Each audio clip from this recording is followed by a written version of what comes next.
Right, so let's get into those conditions. So the first condition is if I can prove that all three corresponding sides are equal, in other words, side, side, side, then I have proven congruency. Secondly, so natuurlijk in Afrikaans is dit sy. Secondly, if I can prove that a corresponding side and an included angle and another side, so side angle side, so 'n sy, 'n ingeslote hoek en nog 'n sy.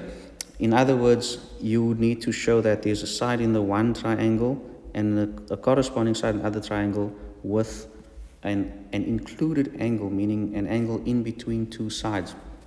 If you can prove that for two triangles, then you have proven congruency. So that is what side angle side means. In other words, side, angle, side, side, angle, side. So two sides with an included angle. So if the angle in one of the triangles is in a different place, then that is not side angle side, and it likely won't be a congruent case or a case of congruency. Next, third one, angle, angle side, angle, angle side. So hook, say.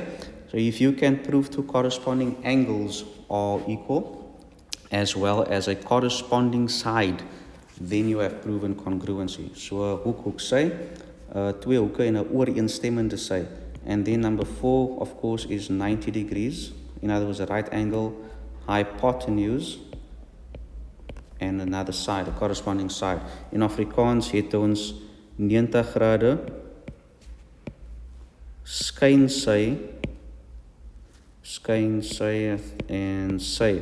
So hierdie skynsy, soms kan ons net die volle woord skynsy uitskryf, it doesn't matter, as long as you have those three parts, 90 degrees, hypotenuse side, 90 grade, skynsy, and sy. So those are the 4 conditions. If you can prove one of those, you have proven congruency. Please note, you don't have to prove all 4 of them, you can just prove one.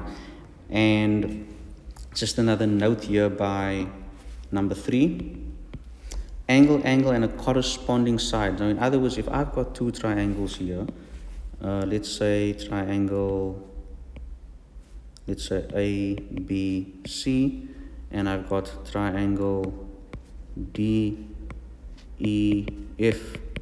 It's a messy triangle, but let's say we've got a corresponding angle A and D. They are equal. And then we've got B and E. They are equal. So that's angle. They need a corresponding side. So if they have a symbol here to show that that is this BC's length, that's equivalent to some other length in the other triangle, then it will have to be EF that has the same length, because that side will be corresponding. If it is not EF, and let's say they give you that side, then the 2 sides are not corresponding. And of course, if you had to write them out, let's see how that works.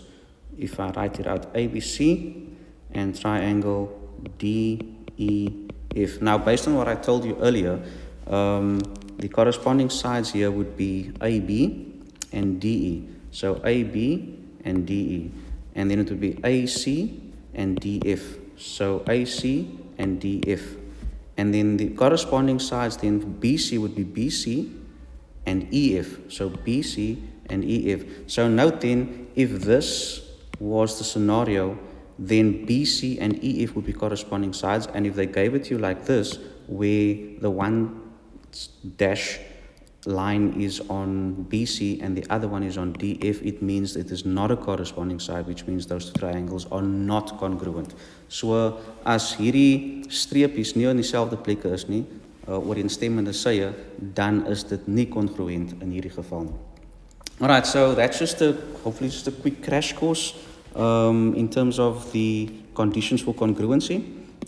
So now, whenever you're presented with a problem where you need to prove congruency, you basically need to have these things in mind. Okay, you must know this, you must know the order. You need, because when you're looking for congruent cases, you are basing it on these 4 conditions. So these 4 conditions must pop up as soon as you see a question like this. Now, if I look at this problem, if I look at the symbols that have been given to me, and maybe we should just clear this here, so we can just look at it with fresh eyes. I have triangle PQR, triangle CBA, and based on the information they gave me two angles and a side. So I'm probably guessing, so I'm going to guess it's angle side based on the information. I can immediately scratch out, I can rule out side because there's no information here that can help me to prove that all three sides are equal. So that is crossed out. Side angle side, again, side angle side would require two sides to be given, and they have only included one side in terms of how this diagram has been presented to us. So that can also be ruled out. Then, of course, number 3, angle side. So I've got two angles that are equal over here in both triangles, and I've been given a side. I just need to go check then, are those sides corresponding? Because if they are, then I have a case of congruency. Of course, 90 degrees hypotenuse side does not apply here. You could argue that BA and QR could be hypotenuses. I don't know if that's the plural, but there's no 90-degree indication here. We don't know if angle P and angle C are 90 degrees, so that would be out. Now, it's obvious that it's probably number 3, but we still need to prove it. So, I just need to check, is PQ and BC corresponding sides?